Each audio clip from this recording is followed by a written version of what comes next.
다음 뉴스는 이 부동산 관련 뉴스를 좀 전해드리겠습니다. 이 태영호 국민의힘 의원이요, 외국인 이 부동산 거래법을 좀 강화하는 이 개정 법안을 발의했다. 이 소식을 제가 앞서 전해드린 바가 있습니다. 그러면서 이 국내 중국 국적자의 이 부동산 보유율이 크게 증가했다는 것을 주요하게 거론했다는 소식도 앞서 전해드렸고요. 그래서 제가 그 이유를 자세하게 설명해 드리는 방송을 이렇게 해드렸죠. 그게 지난 8월 3일이었습니다. 시선집중 외국인 부동산 거래법 개정안 발의한 태영호 의원의 중국인이 매입한 주택 발언에 아쉬웠던 점 하면서 이렇게 중국 국적자의 국내 부동산 점유율이 왜 높아졌는지 그 이유를 제가 이렇게 분석해서 이렇게 했는데요. 그래도 이걸 꾸준하게 많은 분들이 보고 계십니다. 오늘 현재 조회수가 보니까 한 14,800명이 넘어섰습니다. 여기에는 상당히 중요한 그래도 그런 내용들이 있으니까요. 여러분들이 지금 주변에서 많이 보시고 주변에 좀 많이 보도록 이렇게 권장을 해주셨으면 좋겠다는 생각이 듭니다. 오늘도 중국인 부동산 보유 관련 뉴스가 있어서 좀 말씀을 드리고자 하는데요.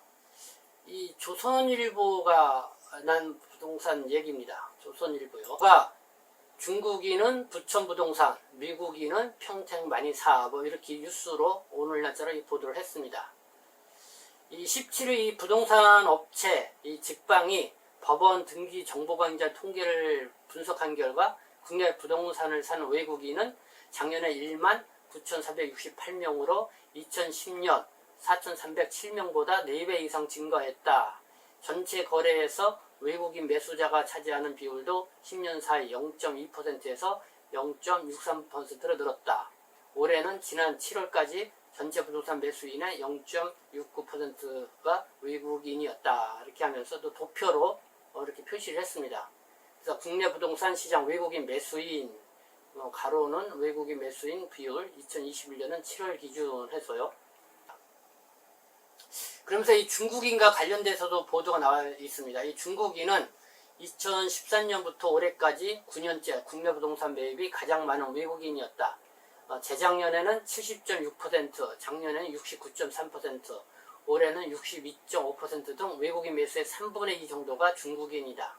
반면 미국인은 2010년 52.7% 절반 이상을 차지하다가 점차 줄어 최근 5년간은 10% 비율을 유지하고 있다. 올해 이 중국인이 부동산을 가장 많이 사들인 곳은 어디냐 보니까 부천이라고 합니다. 경기도 부천이 가장 많고요. 이어서 인천 부평구, 경기도 화성, 경기도 시흥, 인천 남동구 순. 보니까 우리 중국 동포들이 많이 거주하고 있는 또 이 집거지가 형성되어 있는 그런 곳이죠. 그리고 서도권의 서남부 지역, 그러니까 대한 선호도가 높았다 이렇게 나오고 있고요. 아니면 미국인은 미군 기지가 있는 평택에서 가장 많은 부동산을 샀다고 그래요. 그리고 충남 아산, 경기도 양평, 서울 강남구의 용산구 순이었다. 이런 얘기가 있고요. 여기 한영진 직방 빅데이터 랩장에 많이 있는데 외국인은 자금 출처 소명 등 각종 규제에서 내국인에 비해 상대적으로 자유로워 역차별 논란이 나오고 있다며 외국인 매수가 늘고 있는 만큼 관련 제도를 정비할 필요가 있다. 이렇게 얘기했다는 뉴스 보도, 이 조선일보가 이렇게 보도했다는 내용이 있습니다. 그리고 또 하나 볼게요. 이 중앙일보가 이거는 8월 17일 날 보도한 겁니다. 중국인의 신흥 종교 집단이 땅 쓸어간다 하면서 이 보은에 무슨 일이 이런 주제로 나왔는데요. 이 충청북도 보은군, 이 중국인 종교 집단을 중심으로 농지를 고가로 매입하고 있다는 분석이 나왔다는 내용입니다. 그래서 이 종교 집단이라고 하는데 신흥 종교 집단이라고 하는데 글쎄요, 그 어느 종교 집단인지는 이렇게 나와 있지는 않습니다. 그러나 이 충청 보은군의 신흥 중국인 집단이 볼까요? 이게 중국인 등이 세운 농업법인이 토지 매수를 늘려가고 있다. 신흥 종교 집단 소속의 기화 중국인들이 농업법인을 만들고 매월 1,2필씩 농지를 취득하는 것으로 나타났다. 매수 금액은 실거래보다 20에서 40% 비싸게 부르는 것으로 전해졌다. 이렇게 나왔습니다.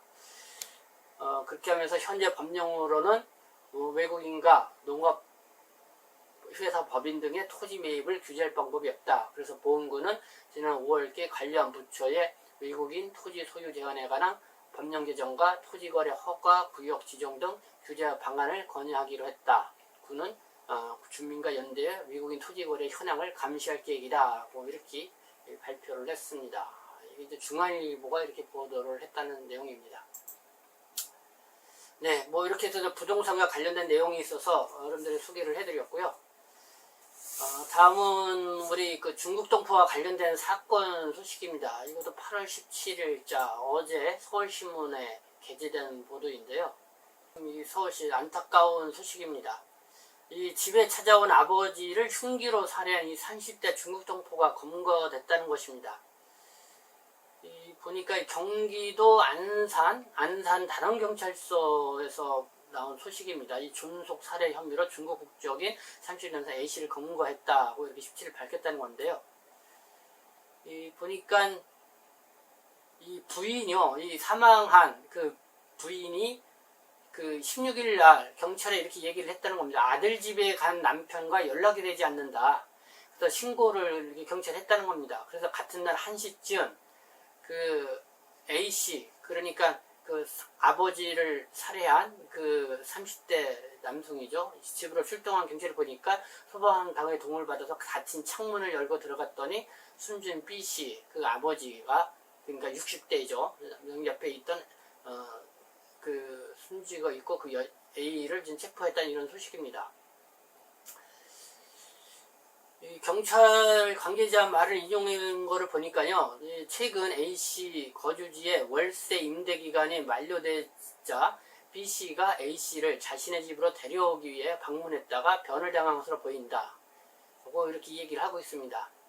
그래서 아무래도 이 30대 중국 동포 이 남성은 아버지를 뚜렷하게 이렇게 살해할 이유가 없는데, 어쨌든 임대료가 다 계약이 다 되니까 내가 아들을 데리고 위해서 방문을 했다고 이렇게 나오고 있는데, 왜 이런 살인을 범행을 했는지 모르겠습니다. 정신적으로 큰 문제가 있기 때문이 아닌가 이렇게 생각이 듭니다. 근데 어쨌든 참 안타까운 소식이다 생각이 들었습니다. 마지막으로 전해드릴 소식은요, 이 코로나19로 폐업한 자영업자들 임대차 계약 해지가 가능해진다. 이 동아일보가 보도를 했습니다. 그러니까 정부의 집합금지, 영업제한 조치 등 신종 코로나 바이러스 감염증 확산 방지 대책의 일환으로 폐업 신고를 한 자영업자에게 임대차 계약을 중도에 해지할 수 있는 계약 해지권이 신설이 추진된다는 것입니다. 법무부가 17일 국무회의에서 이 같은 내용의 상가 건물 임대차 보호법 일부 개정안이 통과됐다 이렇게 밝혔습니다. 그래서 이 개정안에는 정부의 이 감염병 예방 조치의 일환인 집합금지 또는 집합 제한 조치를 3개월 이상 받아 폐업한 자영업자, 상가 입차인에게 임대차 계약을 해지할 수 있도록 한 이 조항이 신설이 됐다는 것입니다. 다만 이 코로나19 등의 방역 조치로 인해서 경제사정에 중대한 변동이 생겨 폐업한 경우에만 계약 해지권 행사가 가능하다고 합니다. 기존에는 폐업을 하더라도 자영업자들은 법원에서 파산 선고를 받기 전까지는 건물주에게 임대료를 지급을 해야 했다. 이런 소식을 전해드리고요. 서울신문이 보도를 했습니다. 2억 이상 세금 1년 넘게 안 내면 구치소로 간다. 이 국세청이 어제 17일 발표했는데요. 개정 국세징수법에 따라서 고액 상습 체납자에 대한 감치 제도가 하반기부터 본격 운영이 된다. 그래서 2019년 12월 개정된 이 국세징수법은 납부 능력이 있는데도 이 정당한 사유 없이 국세와 관세를 합쳐 2억 원 이상의 세금을 3회 이상 또는 1년 이상 체납한 사람을 최대 30일간 유치장에 감치하도록 했다. 이렇게 보도를 했습니다. 네, 지금까지 8월 18일 오늘의 뉴스 브리핑을 좀 해드렸습니다. 국내 코로나19 확진자가요, 오늘 이렇게 방금 뉴스를 보니까 한 1,800명대를 보이고 있다. 이렇게 나오고 있습니다. 그리고 제주도도 많이 휴가철을 맞이해서 많은 분들이 방문을 하는 걸 알고 있는데, 이 사회적 거리두기 4단계를 실시한다고 이렇게 발표를 한 상태이죠. 그래서 전국적으로 비상인데요. 그래도 지금 이 백신 예약하고 접종이 한창 진행되고 있죠. 현재 상황으로 볼 때는 이 백신 접종이 코로나19를 극복할 수 있는 최선의 방법이 아닌가 생각이 듭니다. 요즘 그 백신을 접종을 했다 하더라도 이 돌파 감염자가 계속 발생을 하고 있습니다. 이 델타 변이 영향 때문에 그런데요. 그래도 다행이어서 이 델타 변이에 이 백신이 효과를 보이고 있다는 이런 결과도 나왔습니다. 그러니까 이 백신 접종을 한 그 돌파 감염, 이 델타 변이에 의해서 돌파 감염이 됐다 하더라도 백신을 맞은 사람들은 그러니까 치사율이 극히 낮았다는 것입니다. 그러니까 백신 접종을 해두는 것이 아무래도 생명을 또 이렇게 안전에는 최고 낮다라는 것을 또 보여준 것 같습니다. 네, 지금까지 시청해 주셔서 감사합니다. 저는 동포세계신문 대표 편집장 김용필이었습니다.